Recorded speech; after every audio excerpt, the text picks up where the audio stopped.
table ronde de l'après-midi.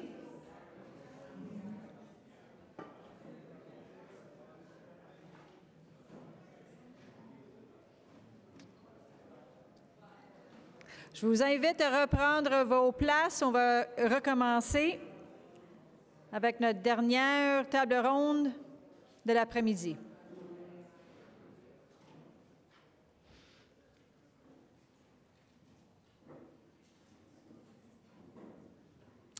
Cette dernière table ronde de l'après-midi se penche sur l'impact des académies sur les thématiques des G7 durant les dernières années. Et on est extrêmement chanceux de pouvoir entreprendre un dialogue entre les 3 académies des pays organisant successivement les réunions du G7, le Canada en 2018, la France en 2019 et les États-Unis en 2020. La discussion va être animée par Roseann O'Reilly-Runte, que je vais présenter immédiatement. Roseann est présidente directrice générale de la Fondation canadienne pour l'innovation. Auparavant, elle a été présidente de l'Université Carleton et de l'Université Sainte-Anne, de la Victoria University, de Old Dominion University et principale du Collège universitaire Glendon. Elle a publié de nombreux écrits sur la littérature française et comparée et le développement économique et culturel. Écrivaine créative, elle a reçu un prix de poésie de l'Académie française. Madame Runte a siégé à de nombreux conseils et commissions. On peut en particulier noter qu'elle a été présidente de la Commission canadienne pour l'UNESCO, de la Fédération des sciences humaines du Canada, du Conseil Fulbright Canada-États-Unis, du Conseil de la Fondation for International Training et vice-présidente du musée Gardiner. Elle est récipiendaire de l'Ordre du Canada, commandeur de l'Ordre de la Couronne du Royaume de la Belgique et membre de l'Ordre national du Mérite de France. Elle a également reçu plusieurs doctorats honorifiques et des prix pour son travail en environnement, ainsi que ses contributions sur les scènes communautaires et nationales. Je vous invite à me joindre à souhaiter la bienvenue à Mme Runte.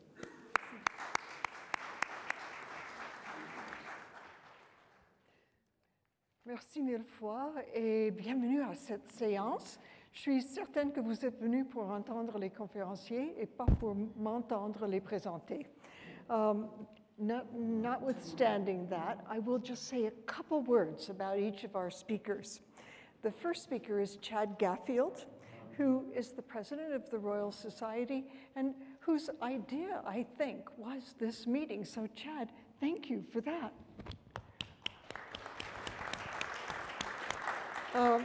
He also was the president of the Social Science and Humanities Research Council of Canada, the Tyrrell Historical Medal winner, and the winner of the Zampoli Prize in Digital Humanities. Dr. Pierre Corvol, qui est assis à côté de lui, est président de l'Académie des sciences en France, professeur émérite du Collège de France, administrateur honoraire du Collège de France, et anciennement chef de l'unité hypertension de l'hôpital européen Georges Pompidou. Il a gagné plusieurs prix, dont le prix SIBA et surtout le prix Leonardo da Vinci. Alors, un homme de la Renaissance et aussi un médecin, parce qu'avec tant de personnes tellement glorieuses, avec des histoires tellement impressionnantes sur scène, on va tous risquer d'avoir des crises cardiaques. And then the third speaker is John Boright, Executive Director of the Office of International Affairs of the United States Academies of Science. He's the former chair of the OECD Global Science Forum, and he has a PhD in physics. Now, if you want to find something that links our panelists, it's a little bit hard. 2 out of 3 have PhDs. 1 has an MD. 2 out of 3 served in Paris. 2 out of 3 were presidents of at least one academy. 1 out of 3 had a diplomatic posting. One was author of books concerning the future, the impact of education on the population, but all three have something in common: brilliant careers and three extraordinary individuals. I'm going to let each one say, first of all, a few words about their academy and about what they did and will do or planning to do with the G7 meetings. And then we're going to throw the floor open to questions. So I hope you're all ready to ask beaucoup de questions. Merci. Merci.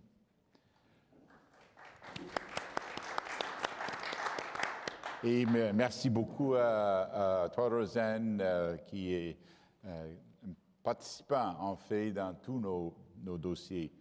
Je vais mettre l'accent très rapidement sur les approches qu'on a utilisées pour cette initiative et à la fin de signaler un certain nombre de conclusions en termes de ce que nous avons appris à la lumière de ça et ce que nous sommes en train d'apprendre.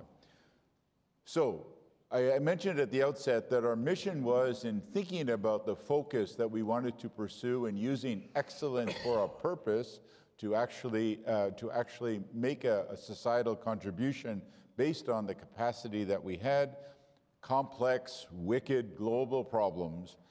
We took 5 approaches in this.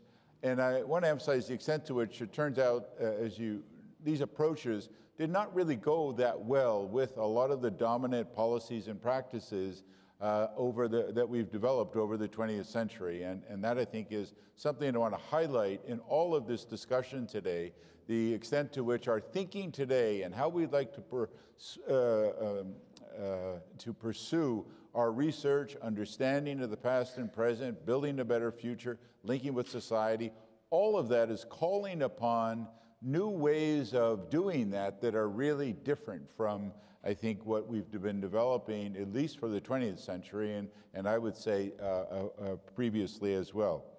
First thing is we decided to take an integrated effort to involve all relevant research specializations. And as you know, we've spent a long time dividing up our campuses and really saying that we're going to add up specialized knowledge rather than integrating that in a really substantive way. Secondly, we decided to had to be a collective effort based on partnerships. And this is after how long in terms of all institutions being told, brand yourselves, assert your own distinctiveness. And we said, no, we're going to base it on a collective effort across institutions, organizations, and so on. Thirdly, the approach was to engage and to build it from the start in what we call a co-creation model, to not get a bright idea and then broadcast it, but to really take an engagement approach. Third would be to link a domestic initiative with an international initiative, to see it all as a coherent ensemble, and to try to reconcile domestic articulations of global phenomena and to try to see the synergies between them. Fifth was to embrace inclusive excellence. And this is something that we haven't talked a lot about today, but surely I think for all of us now, we know that one of the great differences with the 20th century is that we recognize that the path to excellence really depends on equity, diversity, and inclusion, simply because we want to tap the entire pool of available talent. And I think for all of us in all our institutions, this has been quite a challenge. And you'll see a specific example related to what our chief said this morning in terms of that approach. We also decided to choose themes to pursue that had 4 criteria. One was that we wanted to choose a widely recognized global challenge, but one that we also felt we could contribute to, that needed the input of the scientific and scholarly world. Secondly, we felt there had to be some real urgency about this, to choose them, to really focus on them now. They had to be urgent. And second, that they would require sustained effort. Third, we said we should obviously choose themes that had special relevance to Canada. As the host for 2018, we really felt that this was important, that these have relevance to our domestic situation as well as being key global challenges. And fourth, the notion of challenges where Canadian researchers have a real expertise and have something to contribute. So we consulted, we engaged across many sectors, across our Academy partners, government, society, across Canada, and we ended up with two. One was the global Arctic, the sustainability of northern communities in the context of changing ocean systems, and our digital future and its impact on knowledge, industry, and the workforce. For each of these, we took a twofold approach.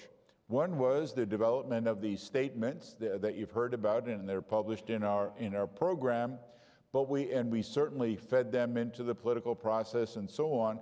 But the other was the kind of event that we have here, to not just write statements, but to also really use them in order to frame discussions as points of departure that would allow us to really go more quickly. As you may remember, we ended up having research summits that began here with a meeting of our Academy counterparts. I should say in that meeting, we also had sessions on advancing gender equity. We all went through modules about unconscious bias and so on, and actually came to grips with the phenomena of really inclusive excellence in a visceral way. We also went on to Parliament Hill here in Ottawa. We engaged in a diverse setting with not only with politicians, with those in the political staff, other researchers and so on, but we also heard from Inuit elders. We heard from and engaged with specialists in the field. We had a research summit on our digital future. We had here in Ottawa, we had on Arctic sustainability in Montreal. And then we organized a Data to Insights research symposium here in Ottawa. So what did we learn out of all that, and what are we taking forward as we've been engaging through 2019 and looking forward through 2020?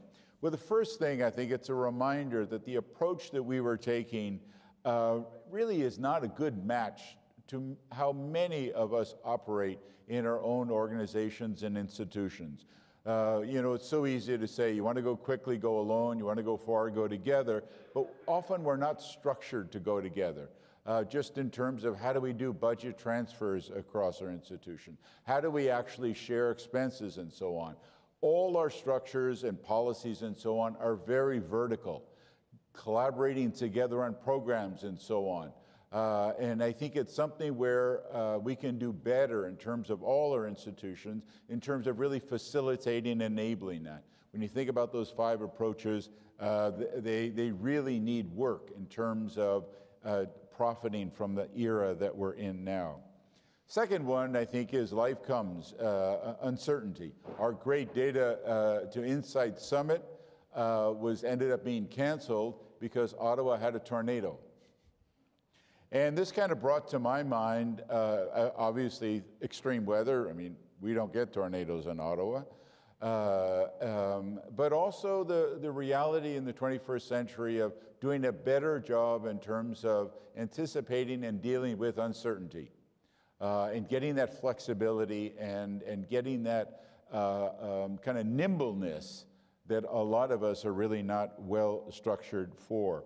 And third, I think, and that's where I'm going to end, is really, I think we came out of that feeling, again, the importance of sustained effort. We really felt excited about the prospect that, no, we had identified so many issues, we had made some progress, we felt really good about the year, but we were so excited to continue that with Pierre and thinking through in 2019, and then to imagine again how we could really keep that going in 2020 with Marcia and John and the group in National Academy of Science. So all that to say, I think we're excited about the prospects and so on, but we're all very aware that we have work to do. Thank you.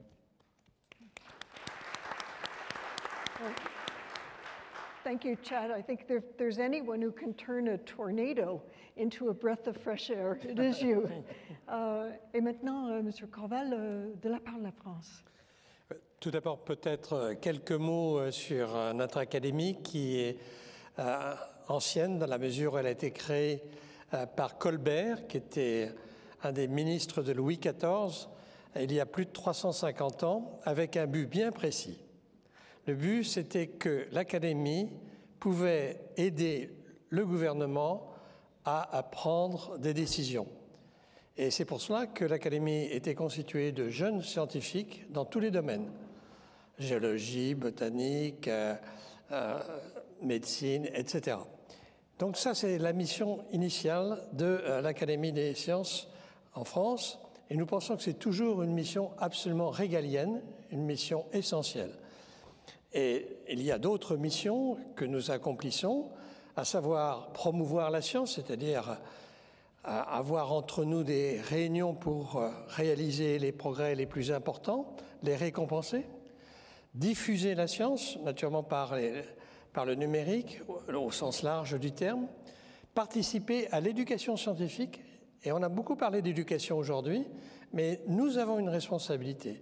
Et nous avons fait en pratique avec des collègues ce qu'on appelle la main à la pâte. I don't know how you could translate it. Hands-on. Hands-on, which allows, the young people, in primary school to be exposed for the first time to science. So in fact, they are not those people who are taught. Who are taught are the professors, so they can really transmit some very kind of basic experiment just to observe and to get also to acquire a critical sense and critical spirit. And I think it's absolutely mandatory if we want to progress in scientific education. And obviously we had also an interest in international partnership. Maintenant, pour parler de la manière dont nous avons travaillé, j'ai qu'une expérience. I'm N of one. In statistics, N of one is only one example. But if it is successful, maybe we can reproduce it. N of one in this case was to ask my colleagues in the Academy which teams, which domains they would like to study for the summit. I had a buyer. I was commissioned by the Minister of Research some 4 years ago to make a report on scientific integrity. And this is something which I've never really thought before, but I had to make a report. So I realized doing that there was a big problem which was not very well studied in France, which is the relationship between science and society, the respect of integrity, how we could deal with it. And obviously, when you speak of research integrity, you also think of open science. You also think of citizen science, which were in my report. So I had a buyer when I explained to my colleagues how wonderful it would be to work on artificial intelligence and society, on citizen science, and of course on science and trust. But all my friends and colleagues were very supportive of it, and we started to write reports and to submit to the American Academy, to the Canadian, and to the other colleagues. And I think it worked out very well. What I was not expecting is what you did, Chad, which is really wonderful. Because, of course, science is not one time, it's long time, it's not one nation, it's a transnational affair involving several countries and of course, the time component is absolutely crucial. So, je suis très, très, très heureux d'être là et prêt à travailler, John, with my colleagues next year and with you.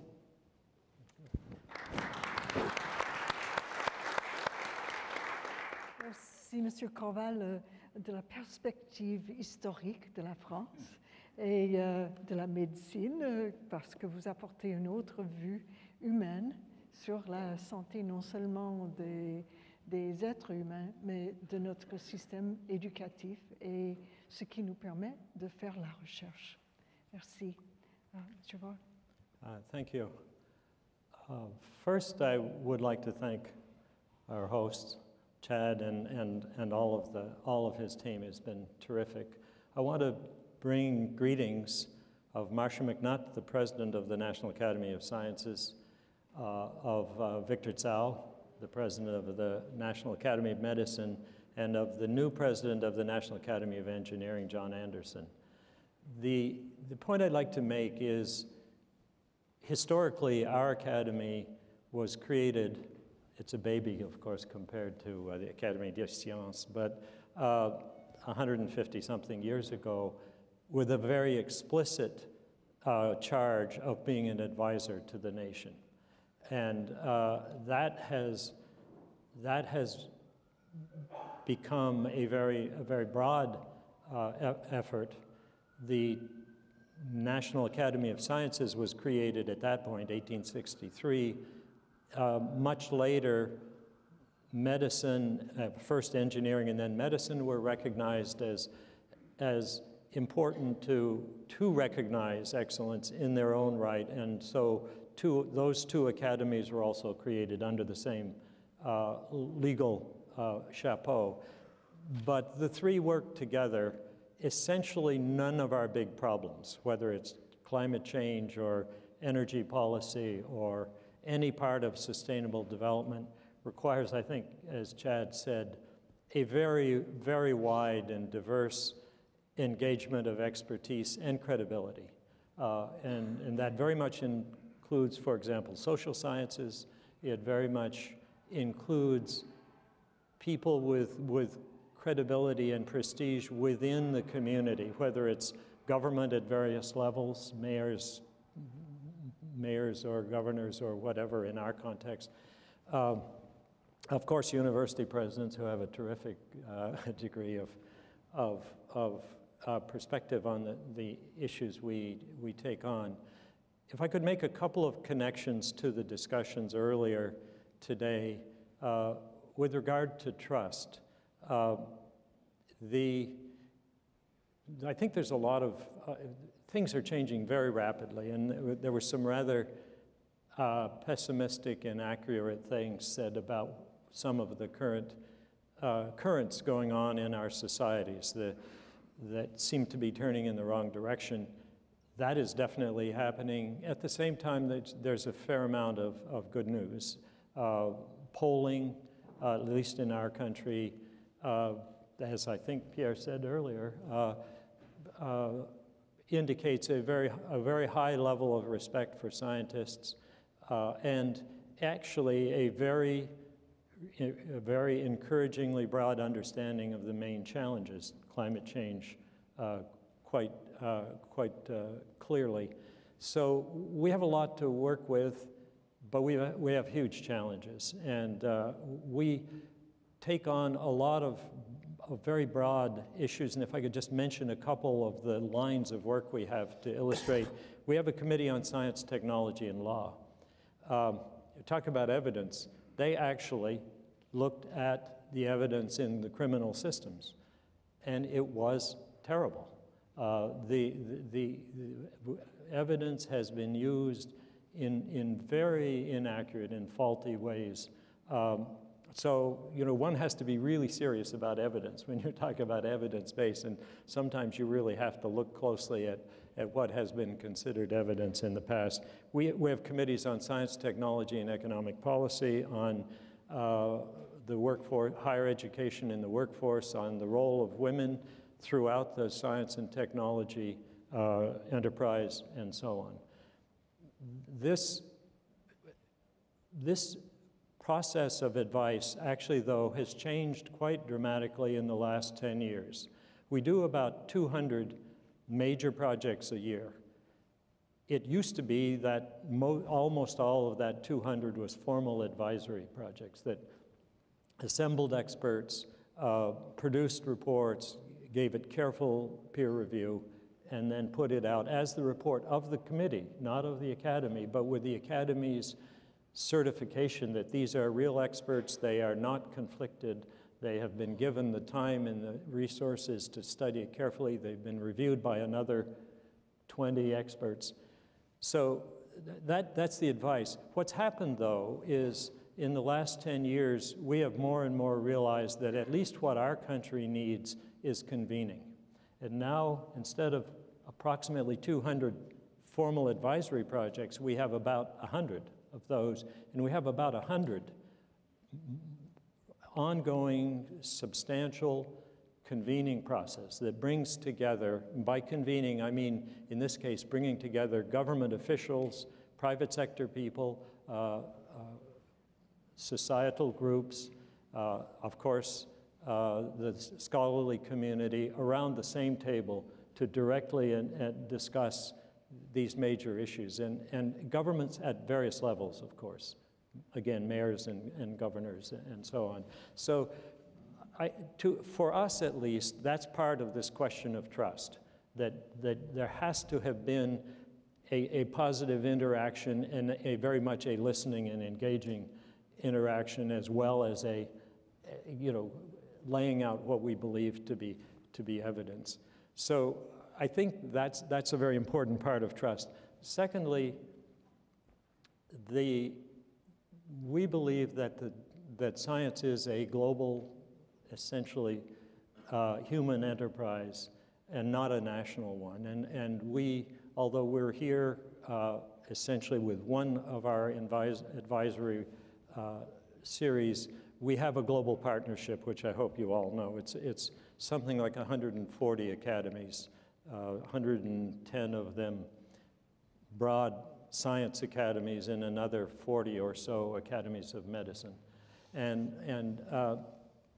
to connect that to this question of trust, we believe that this question of ethics and of having some values is extraordinarily important as we interact with our publics. And if I could mention just one product that has been produced, I was involved in the beginning, actually very much actively with the president of the Chinese Academy of Sciences. And the project was to produce first a report on responsible conduct in science in this consensus report way by experts, and secondly, a guide to responsible conduct in the global research enterprise, which is now available in multiple languages around the world, including very much Chinese.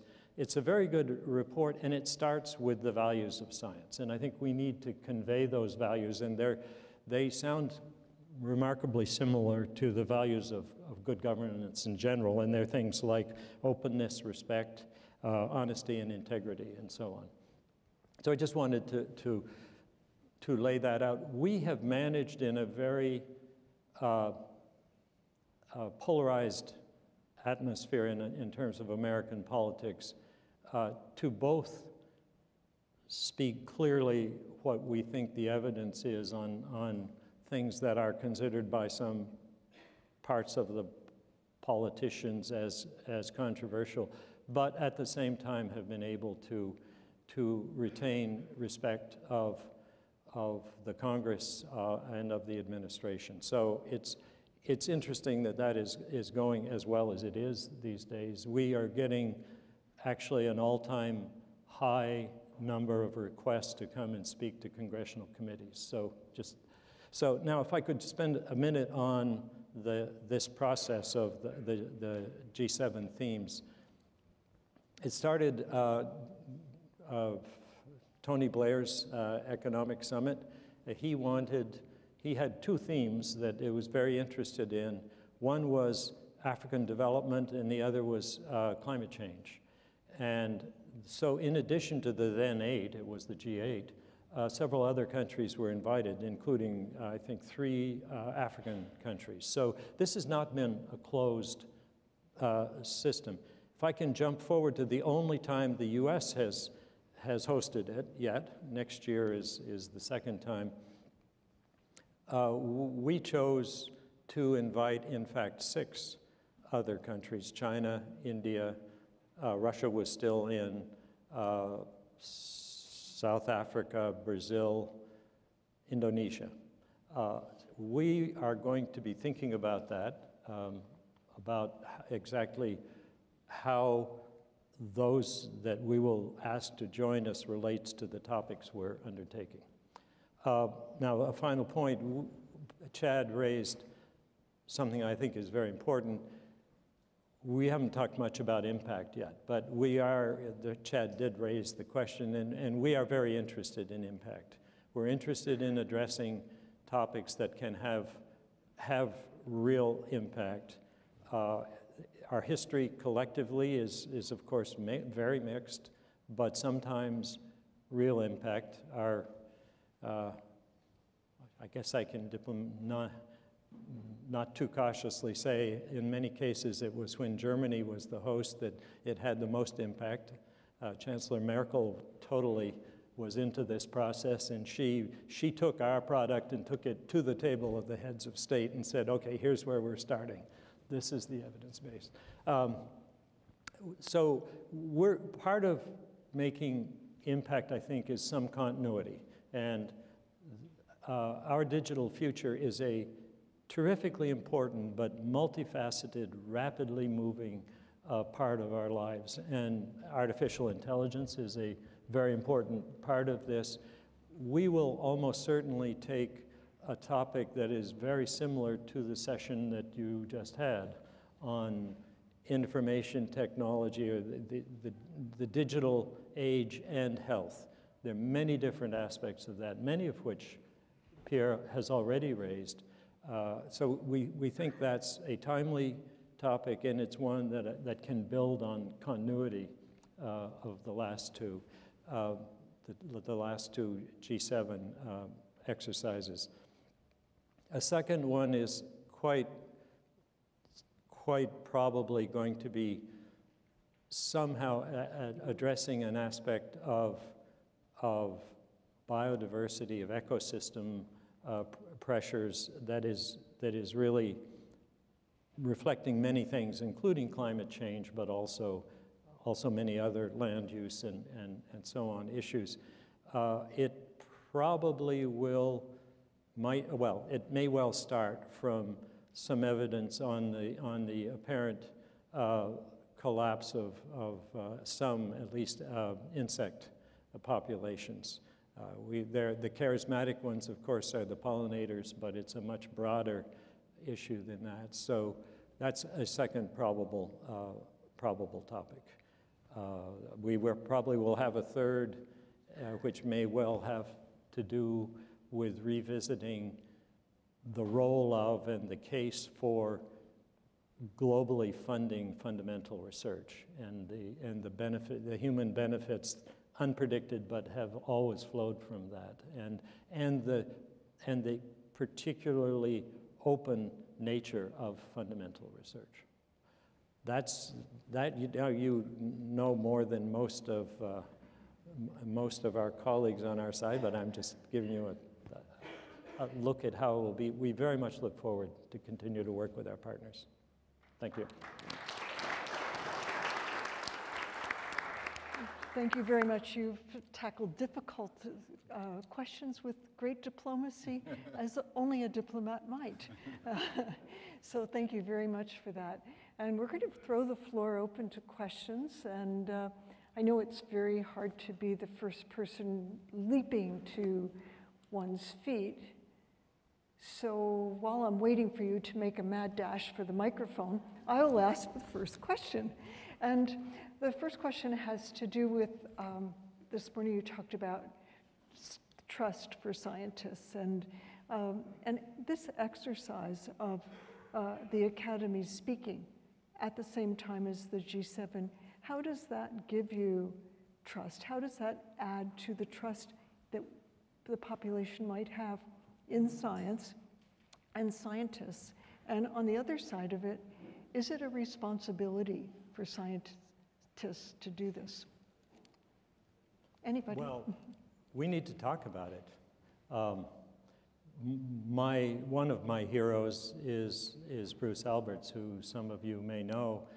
Bruce doesn't stop talking about the values of science and the importance of the global nature of science and the importance of science in solving the real problems that people have.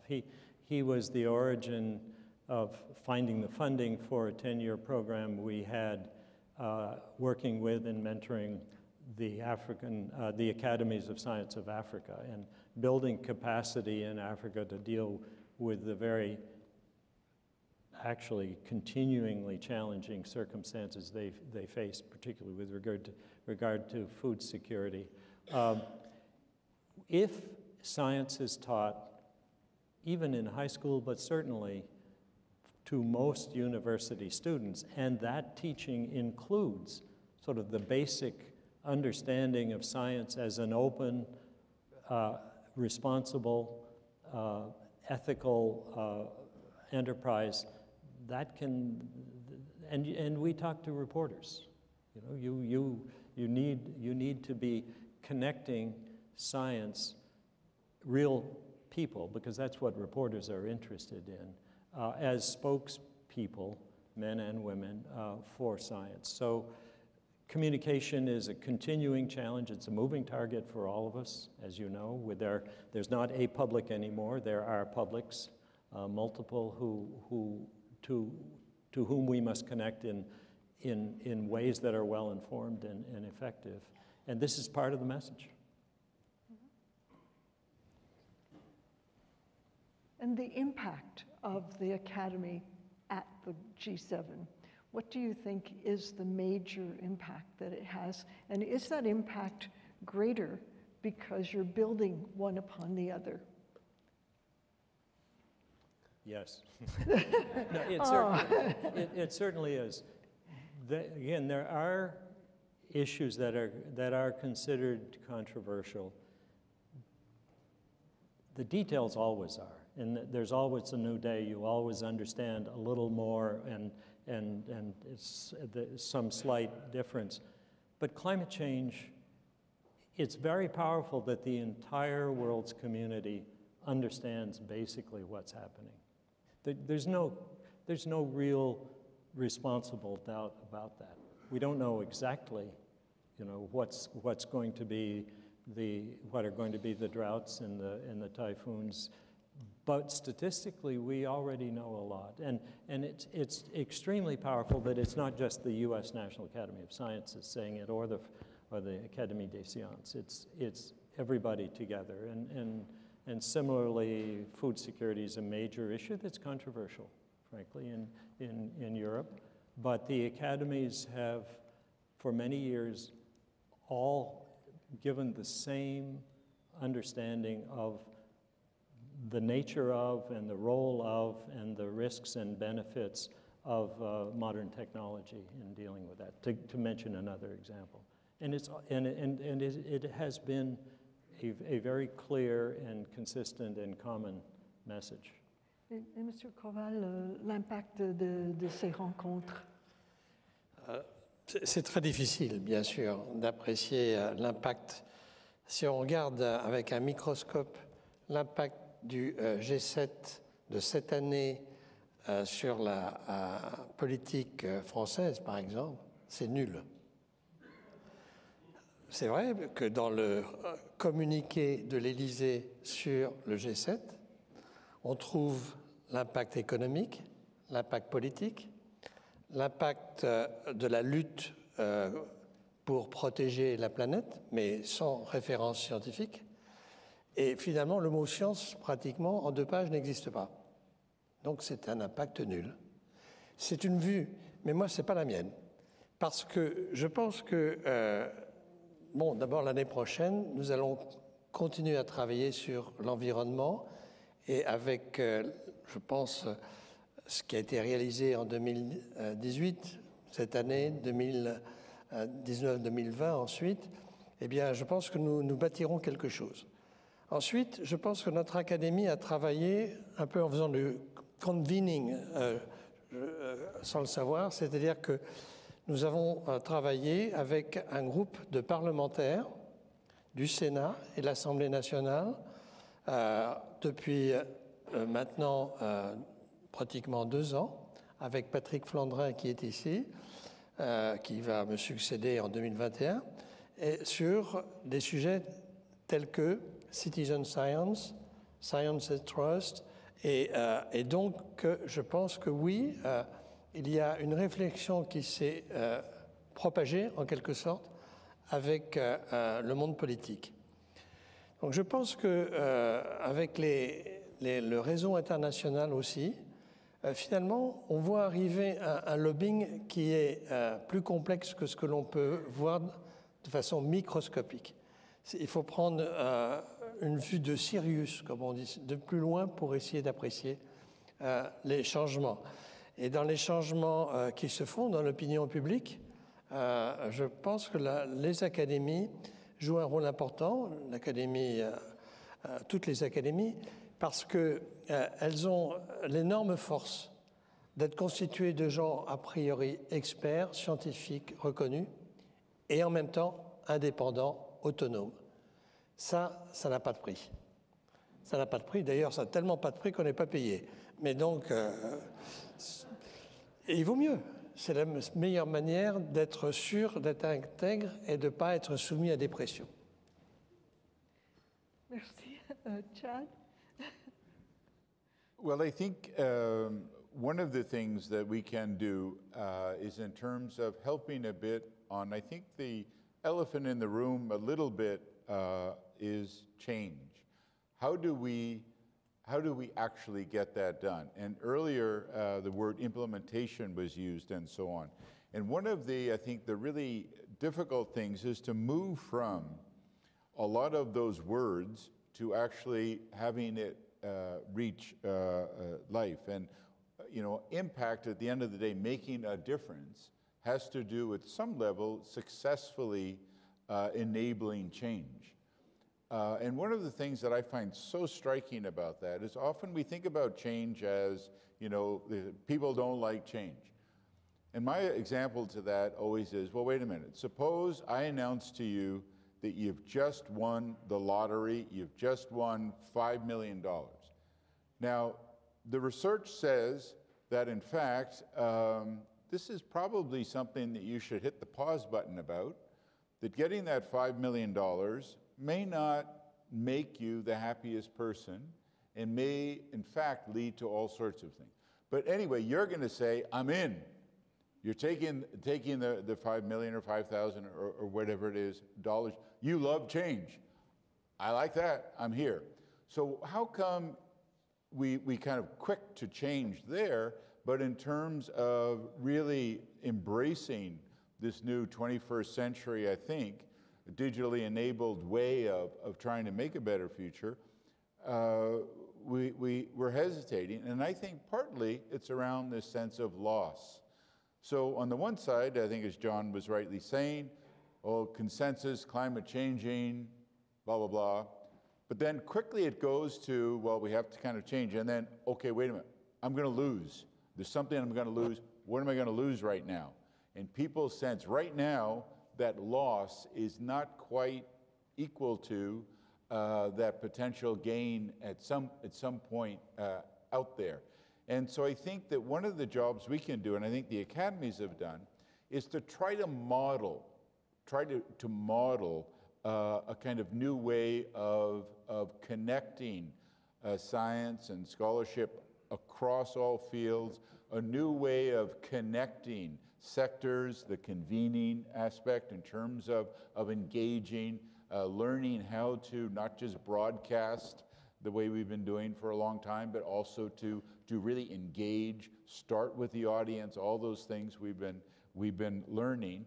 And I think I think at the Academy, my hope at least is that by modeling that and showing it can work, at least in our little circles, maybe that will have, and I think it's starting to have a really good impact in terms of how challenges are conceptualized and how potential steps forward are being conceptualized and pursued. So I think we can play a structuring, modeling role there, and I think it's urgent that we make clear that what we're doing is really moving forward in terms of our efforts to really make a difference, a positive difference. Vous me donnez envie de demander à M. Corvol si un scientifique avait gagné le gros lot, est-ce qu'il dirait oui ou non? Est-ce qu'il y a des questions dans la salle? Are there any questions from the room? One here from Slido. Well, I guess there are a couple. Okay, please. So I can read them. Oh, I Oh, see yeah, it's on the screen. yeah. They don't necessarily see the votes This is and so everything. digital, I'm just like, oh, no. Okay, so why don't you read it? Well, the two that I saw that are kind of on this whole question of what can we do within our academies, what roles should we play to encourage changes to the reward system, academic culture, in order to shift research aggressively toward open science in particular. I think one of the things we've been talking a lot about, and the other question relates a lot to this question of diversity. Right. How can we really improve diversity in the scientific community, something I think we're all grappling with. Et voilà. Alors, est-ce que vous voulez parler de la diversité et l'inclusivité? Yes, absolutely. Well, there's diversity. I'd like to talk about both of them, but diversity has several dimensions, of course. It's gender, and now that's not just two. It's not just a male-female kind of set of issues that we're facing. It's ethnic background. It's also geography for us. We are really working in various ways on that. The most visible way, and I would hope that some people here have actually heard of it because it's quite remarkable. We did a consensus report on the barriers facing women in careers in science and engineering, and looked at the many past efforts that have not made as much progress as they should have. And so we put out a very hard-hitting report, which is being followed by the most extensive implementation, dissemination effort we've ever had. We have something like $1 million just for the dissemination. And so I make up numbers all the time, but in 50 or so universities in the United States, there are working groups who are coming up with that university's model for how are we going to pursue this, how are we going to measure it, and they get together, the 50 or so working groups, and they talk to each other about, how this question of how are you going to make it happen, and how are you going to this time know it actually did happen. And so that's a very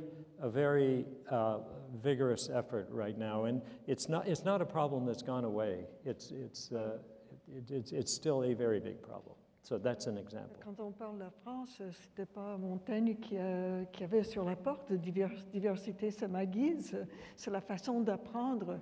Mais on dit ça depuis le XVIe siècle. Est-ce qu'on peut avancer les changements plus rapidement et est-ce que les académies prennent part à cela?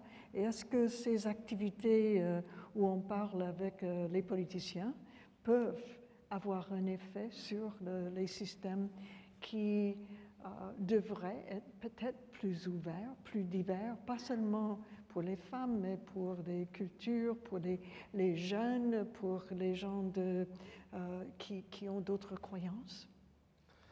Oui, ce sont les questions que nous nous posons, pour lesquelles malheureusement nous n'avons pas d'abord fait d'études approfondies.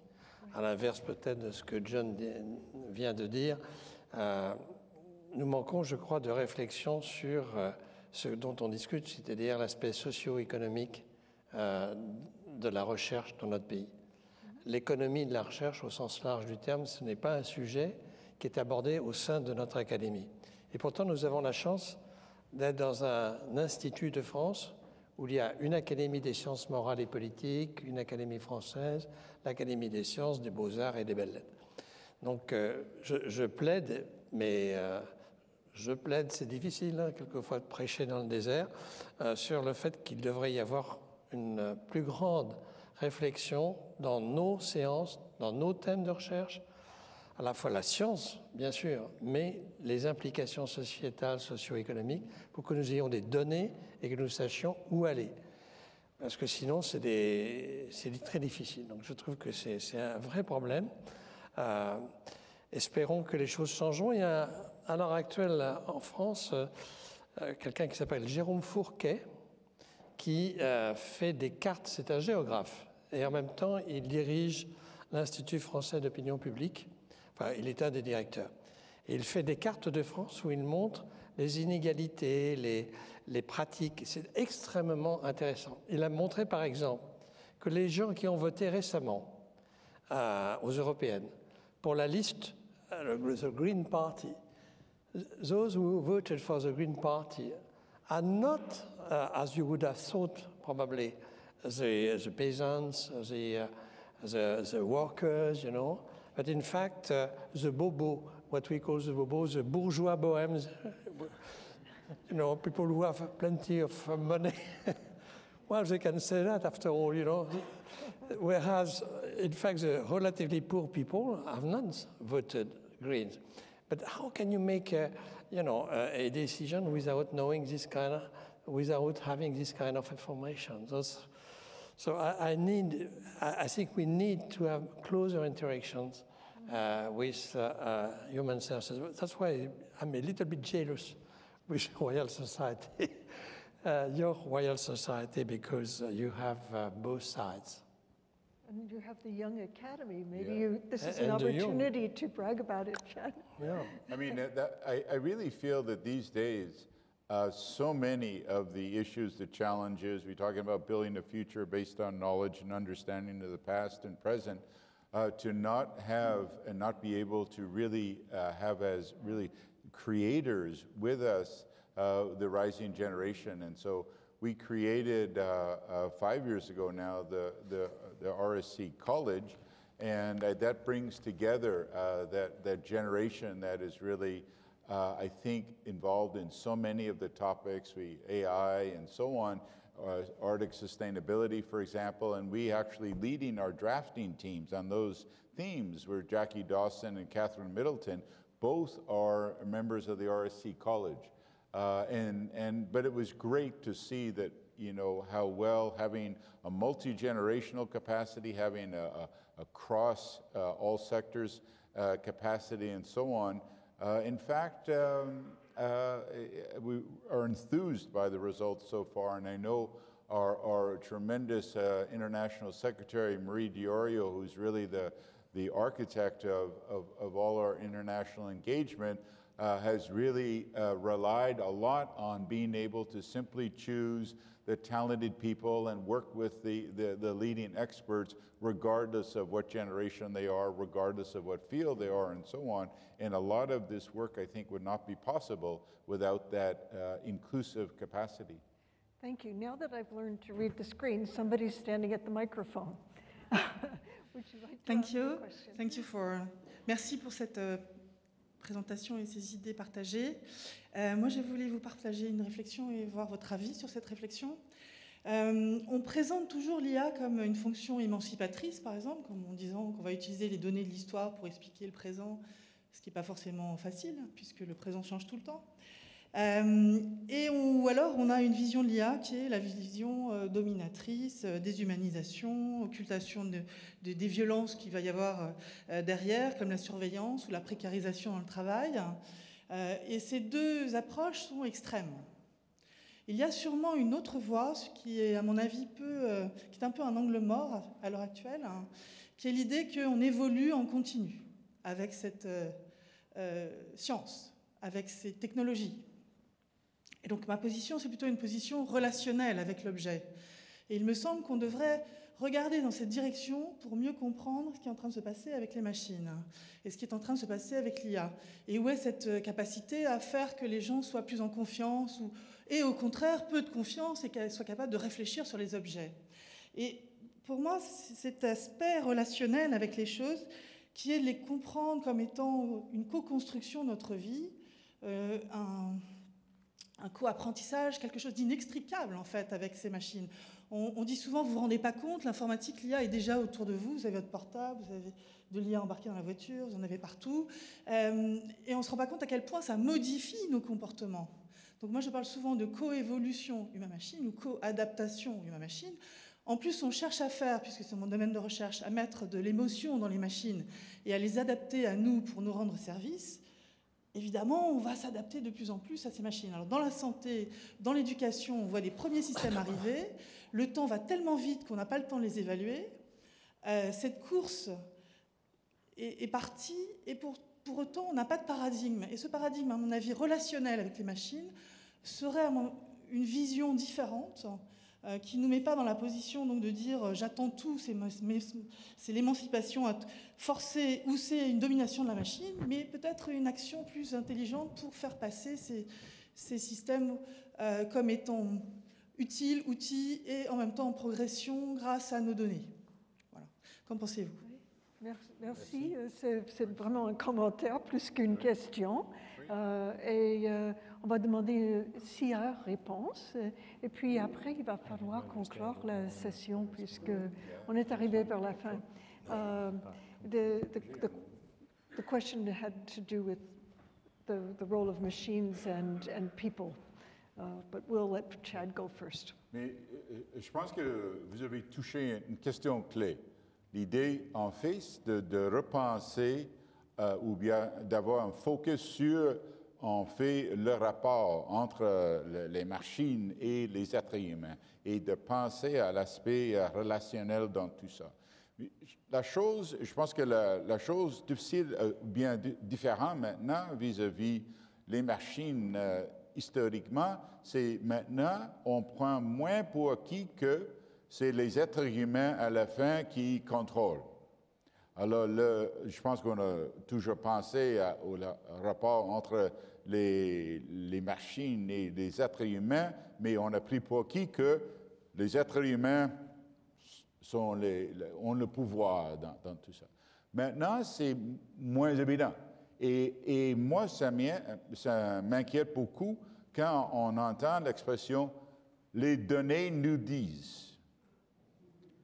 Les données ne se disent rien, c'est nous autres. Alors, je pense que c'est bien dit de mettre l'accent sur le fait que, oui, il y a des systèmes, des logiciels et tout ça, créés par les êtres humains, basés sur les décisions des êtres humains. Et alors, je pense que et le donner, les chiffres sont les chiffres. Ça tombe sur nous. Alors, je pense que c'est bien d'avoir une bonne réflexion sur exactement la place, qui fait quoi dans tout ça et qui a la responsabilité à la fin. Et non, je pense que c'est une réflexion importante et souvent un peu oubliée dans toute cette discussion. J'ai la chance d'avoir 6 petits-enfants. Alors, je vois comment ça évolue, si vous voulez, comment ils ont vécu avec les écrans, parce que c'est essentiellement cela. On a d'ailleurs fait, à l'Académie de médecine et avec l'Académie des sciences en commun, un rapport sur les enfants et l'écran, ou les écrans. Et donc, c'est vrai que la question, là, est pertinente, parce qu'ils couchent avec leurs écrans. Donc, ils ont incorporé dans leur corps et dans leur cerveau, finalement, cette espèce de mémoire externe avec laquelle ils travaillent la nuit, hélas. Donc il y a un vrai sujet pour arriver à finalement que chacun trouve sa place. Et ça, ce qui est fascinant, c'est que, bon, c'est des questions que nous ne nous posions pas, nous qui ne sommes pas spécialistes dans le domaine, mais maintenant que nous voyons dans notre famille ou chez les gens qui nous sont proches. Alors, à raison de plus, dans nos activités professionnelles et particulièrement dans le domaine médical, je crois qu'il y a beaucoup à travailler, comme le dit Chan. You mentioned, John, that you were going to talk about digital changes and data and the role of machine learning, et cetera, perhaps at the next G7 Academy. And how do you see that relating the role of people and machines and people? Well, to the degree I understood the question, it's something that I think is now posed, including by ourselves, pretty starkly. It's many different aspects. One has to do with jobs. What's going to happen to our societies as rapidly change as jobs are done by machines and so on. That's just one. And another, you know, there's many questions. For example, what are computers doing to our kids? And is 7 hours a day too much to be looking at a screen? And is it, you know, we've got a pervasive set of issues. We just don't know the answers yet. But if you look at not just us, but what OECD says, for that matter, what our governments say, every one of them, I think, are saying we have to try to understand this. And for example, the idea of inclusive growth is something that people really recognize is something we have. It's not going to happen without societal decisions. It's not going to be done by a pure market, but we don't yet know how it is going to be done and whether it's going to be done. I just think we are starting to understand the challenge. I don't think we know the answers yet. Is that, I don't, if that's on great. topic. And you know, when I was a student at the Sorbonne in Paris, Professor Lançon said, Voltaire said there are 3 kinds of evil. The third kind of evil is the most pernicious kind, and it's the evil or the bad that was caused by human beings. And I have always thought that if there was bad that was caused by human beings, there's also the potential to create equal or greater amounts of good and to change the world to good ends. And when I see the academies standing up for science and telling and reassuring the world that there is the possibility through scientific reasoning and methodology to make a difference and to create a better world, then I'm very pleased and proud. And I was really proud to be able to sit with you 3 as you lead this important project for the world today. And thank you very, very much, and thank you all.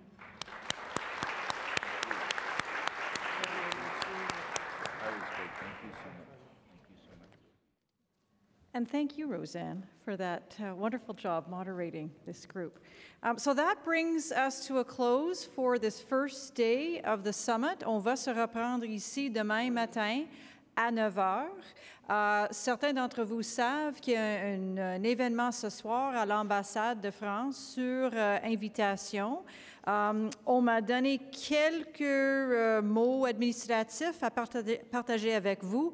Pour tout le monde, on dit, et je vais le dire en anglais, don't forget to return your earphones and remote for simultaneous translation.